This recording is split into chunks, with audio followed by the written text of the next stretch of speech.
গত 5ই আগস্টের পর থেকেই ফাংশন করতেছে।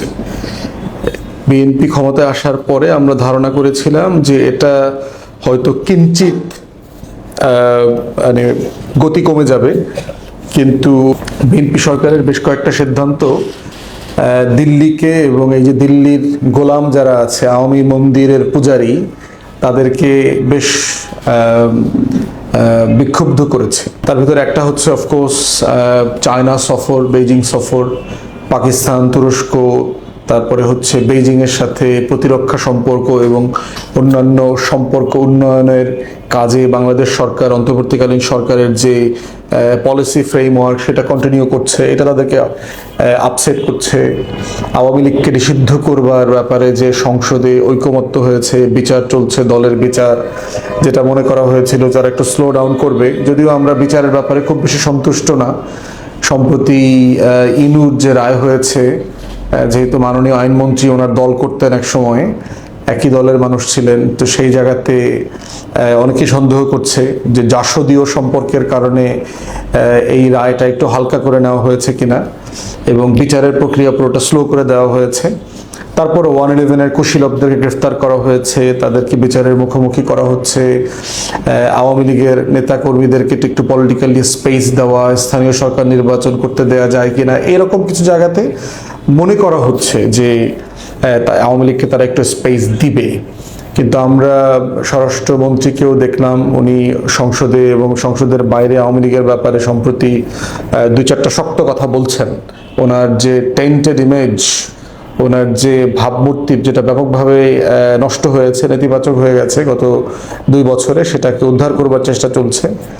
তো এই বয়ানগুলোর মধ্য দিয়ে এই যে প্রচেষ্টা দিল্লি এবং আওয়ামী গোলামদের, এটার আসলে পারপাস কি, তারা আসলে কি অ্যাচিভ করতে চায় এই প্রপাগান্ডা মেশিনটা, এবং তারা কিভাবে ফাংশন করছে, এই জিনিসটা আমাদের আজাদির পক্ষের মানুষ যারা আছেন, স্বাধীনতা সার্বভৌমত্বের পক্ষের যারা আছেন, তাদের বোঝাটা খুব জরুরি। প্রথম জায়গাটা হচ্ছে কারা কোথায় কি ধরনের প্রোগ্রাম করছে। আপনি দেখবেন যে আমি গত কয়েকদিন আগে দেখলাম ইস্ট ওয়েস্ট বিশ্ববিদ্যালয়ে তারা ডক্টর আকবর আলী খান মরহুম, ওনার মেয়েও মারা গেছেন, তার স্মরণে একটা স্মরণ সভা লেকচার করেছে। তো সেখানে মেহমান ছিল হচ্ছে বাংলাদেশ ব্যাংকের সাবেক গভর্নর, খুবই আওয়ামী মনা, আওয়ামী ভক্ত, আওয়ামী যে বুদ্ধিজীবী চক্র আছে, এই চক্রের একজন ডক্টর ফরাসউদ্দিন সাহেব। তো উনি অর্থনীতিবিদ। তো ওনার লম্বা বক্তব্য দেখলাম, অনেকগুলো আইটেম নিয়ে কথা বলেছেন। যেহেতু বাজেট সেশন চলছে, পত্রিকাগুলো চাইলে ওনার অর্থনীতির একটা আইটেমকে হাইলাইট করতে পারতো, জুলাই রিলেটেড একটা আইটেম হাইলাইট করতে পারতো, কিন্তু বক্তব্য থেকে যেটা হাইলাইট করেছে সেটা হচ্ছে অন্তর্ভুক্তিমূলক রাজনীতি না থাকলে দেশে স্থিতিশীলতা বাধাগ্রস্ত হবে। তো এই ল্যাঙ্গুয়েজকে ডিকোড করলে কি হবে? ডিকোড করলে যেটা হবে যে আওয়ামী লীগকে ছাড়া বাংলাদেশের রাজনীতিটা আসলে চলবে না, স্থিতিশীল হবে না দেশ। এটা একটা এক্সাম্পল। দ্বিতীয়ত দেখবেন একই ধরনের প্রোগ্রাম পত্রিকা অফিসে দেখবেন যে বাংলাদেশের সব বিশিষ্ট বেকার হাম বিশেষজ্ঞ যারা আছে, তারা দেখবেন আলোচনা করতেছে যে অন্তর্বর্তীকালীন সরকারের ভুল পলিসির কারণে কিভাবে শত শত শিশু আজকে মারা যাচ্ছে, ডক্টর ইউনূস তার স্বাস্থ্য উপদেষ্টার বিচার হওয়া দরকার, মামলা পর্যন্ত করবার চেষ্টা করা হয়েছে। এবং সেই বেকার যে জ্যেষ্ঠ সাংবাদিক যারা আছেন এবং যারা আওয়ামী বলয় থেকে আসলে গত টার্মে খুব বেশি কিছু সুযোগ সুবিধা নিতে পারেন নাই, আবার দেখবেন যে তারা আওয়ামী লীগের সমালোচনা খুব বেশি করেন নাই। অতএব এই বেকার জ্যেষ্ঠ সাংবাদিকরা দেখবেন একটা বিশাল সংখ্যক টকশোতে প্রতিদিন মতামত সম্মতি উৎপাদন করবার চেষ্টা করছে। পার্টিকুলারলি একজন ভাইকে দেখলাম, একজন সিনিয়র সাংবাদিক, উনি বলছেন কথা প্রসঙ্গে টকশোতে যে এত টাকা দিয়ে বিমান কেনার কি দরকার, আমরা কি যুদ্ধ করব নাকি? মানে এই যে আমাদের সেনাপ্রধান বলেছেন আমাদের বিমান বাহিনীকে আধুনিকায়ন করা দরকার, আমাদের নতুন যুদ্ধ বিমান দরকার, JF-17 থান্ডার, যেটা পাকিস্তান এবং চায়না মিলে বানিয়েছে, আমরা সেটা চাই, একটা পুরো স্কোয়াড্রন দেওয়ার জন্য ইতিমধ্যেই পাকিস্তান এবং চায়না অফার করে দিয়ে রেখেছে। তো সেই প্রসঙ্গে বলছে এত টাকা খরচ করে বিমান কেনার দরকার কি, আমরা কি যুদ্ধ করব নাকি? তাহলে ভাই, তাহলে আমরা কি করব, আমাদের সেনাবাহিনী দরকার আছে কিনা, বিমান বাহিনী দরকার আছে কিনা। আওয়ামী লীগের নেতা কর্মীদের একটা জুম মিটিং এর একটা ক্লিপ কদিন আগে আপনার অনলাইনে আসছে। সেখানে এক মহিলা লীগ, সে বলতেছে ভারতের সাথে সিম্পলি একটা চুক্তি করে ফেললেই তো হয়, আমাদের কোনো বাহিনীর তো প্রয়োজন নাই।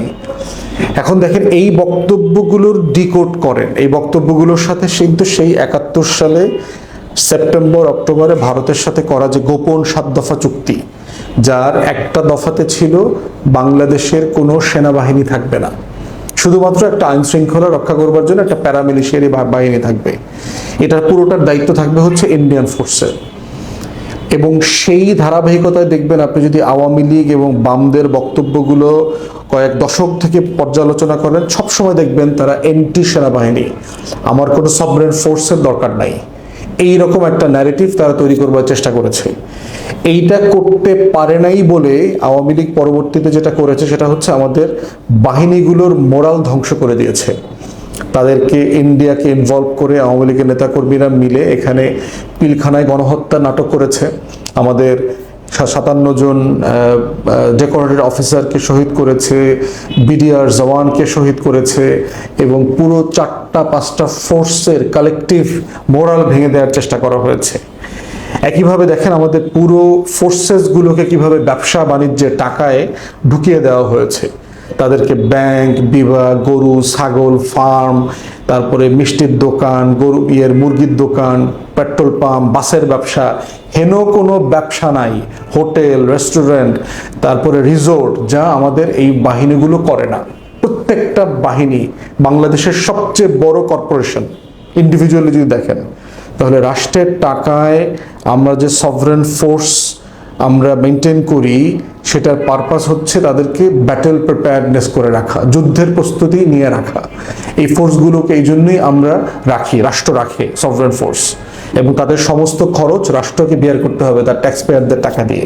তাদেরকে দিয়ে ব্যবসা করানো, পৃথিবীর কোনো প্রফেশনাল আর্মি ব্যবসা করে না। ইন্ডিয়া দেখেন কে করে, পাকিস্তান করে, তুরস্ক করে, মিশর করে, যেখানে আর্মিগুলো এখনো প্রফেশনাল হয়ে ওঠে নাই।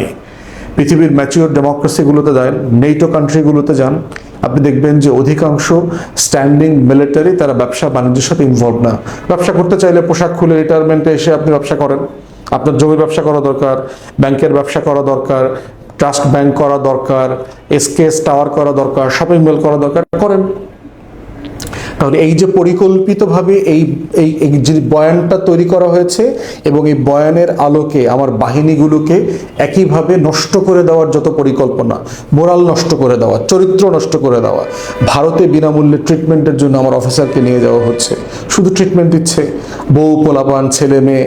আজকের আমার 6জন ডিজিএফআই চিফ ভারতে পালাইছে, তাদেরকে সেনাবাহিনীর যে আবাসন জায়গা আছে সেখানে তাদেরকে রাখতে দিয়েছে। এগুলো খুব স্বাভাবিক ঘটনা।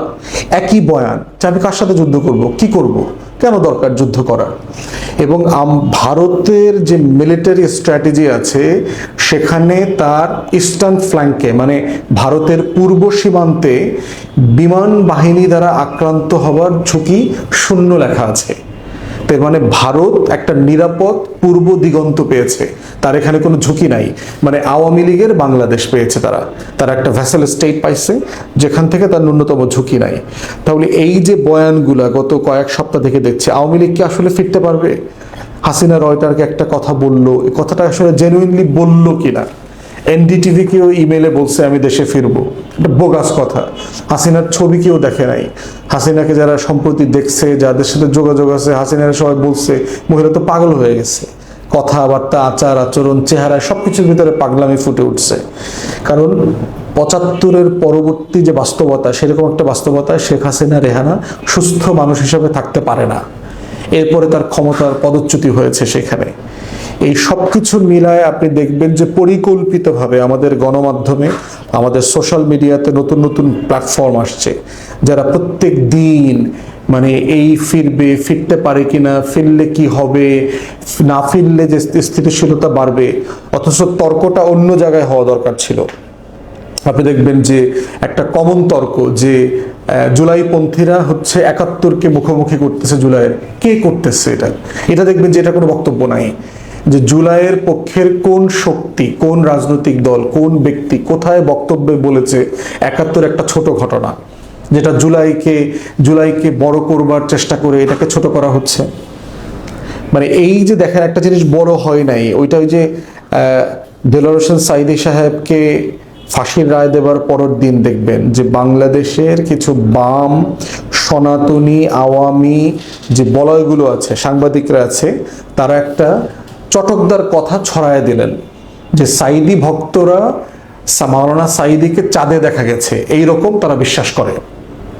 নিউজটা করেছে কারা? আওয়ামী লীগের লোকজন করছে, আওয়ামী বলয়ের লোকরা করছে, সনাতনীরা করছে, সাংবাদিকরা করছে, সবাই মিলে করছে। দিল্লির যে total platform disinformation misinformation campaign, তারা মিলে এটা করেছে। ঠিক একইভাবে দেখেন 24-এর গণ অভ্যুত্থানের পরে আমাদের দেশে যারা মিডিয়া ওয়াচ করেন, নেত্র নিউজ থেকে শুরু করে, তারা একটা ক্রিটিক্যাল রিপোর্ট দিয়েছে যে আওয়ামী লীগের হয়ে সিআরআই তার যে হোয়াইট বোর্ড আছে, এই পুরো ফ্যাসিস্ট প্রোপাগান্ডা মেশিন গত অনেক বছর ধরে ফেক রিসার্চার বানিয়েছে, ফেক রাইটার বানিয়েছে, ফেক কলামিস্ট বানাইছে, যে মানুষগুলো আসলে এক্সিস্ট করে না, এই মানুষগুলো নাই। লেখা গেছে একটা বিদেশি ইউনিভার্সিটিতে রিসার্চার লেখা, ইমেল করছে সেই ইউনিভার্সিটিতে, বলেছে এই নামে কোনো টিচার নাই। এরা প্রত্যেক দিন বাংলাদেশের বড় বড় বাংলা পত্রিকা, ইংরেজি পত্রিকা, ইন্ডিয়াতে, বিদেশে, পশ্চিমের দেশগুলোতে, গুরুত্বপূর্ণ পত্রিকাগুলোতে নিয়মিত আওয়ামী লীগের পক্ষে কলাম লিখতেছে, মতামত তৈরি করতেছে। এরকম শত শত আর্টিকেলের খবর পাওয়া গেছে। অতএব দেখেন আওয়ামী লীগের প্রোপাগান্ডা মেশিনটা কিভাবে ওয়ার্ক করতেছে। একইভাবে দেখেন গত কয়দিন আগে আমরা দেখলাম চ্যানেল আইয়ের যেই কুখ্যাত আপনার সোমা ইসলাম এবং তার মালিক পক্ষের একজন শাইখ সিরাজ ভারত থেকে 2 সপ্তাহ ঘুরে আসছে কলকাতায়, দিল্লিতে। তার কাজ কি? কোথায় গেছে? যেই মানুষগুলো ফ্যাসিবাদের পক্ষে মতামত তৈরি করেছে, সেই মানুষগুলো এখনো গণমাধ্যমে কিভাবে কাজ করে। এবং আমি এর আগে কথাটা বারবার বলেছি, প্রত্যেক দিন গণমাধ্যমে দেখবেন কি ধরনের নিউজকে নিউজ করা হয়। দেখবেন যে খবরের একটা রাজনীতি আছে, কোনটা খবর না। আপনি দেখেন তো যে এই যে 1,500 মানুষ শহীদ হয়েছে, এই যে হাজার হাজার লোক আহত হয়েছে, তাদেরকে নিয়ে প্রোগ্রাম করবার ধারাবাহিক কোনো আয়োজন কোনো গণমাধ্যমে আছে কিনা? কোনো গণমাধ্যমের নিজস্ব প্রোডাকশন আছে কিনা? 10টা নাটক, 20টা প্রোডাকশন, টেলিফিল্ম করা, 10টা গান, 20টা কবিতা। দেখেন তো বাংলাদেশের টোটাল কালচারাল অঙ্গনে কোনো যাত্রা, নাটক, থিয়েটার কোনো কিছু হয়েছে কিনা? তাহলে এই যে পরিকল্পিতভাবে জুলাইকে একটা ভুলিয়ে দেওয়ার আবরণে চলে যাচ্ছে, এইটা হচ্ছে 71পন্থী, দিল্লিপন্থী চেতনা ব্যবসায়ী, মুক্তিযুদ্ধ ব্যবসায়ী, এই টোটাল আওয়ামী ব্যবসায়ীদের ব্যবসায়িক টুল, ট্রেডিং টুল।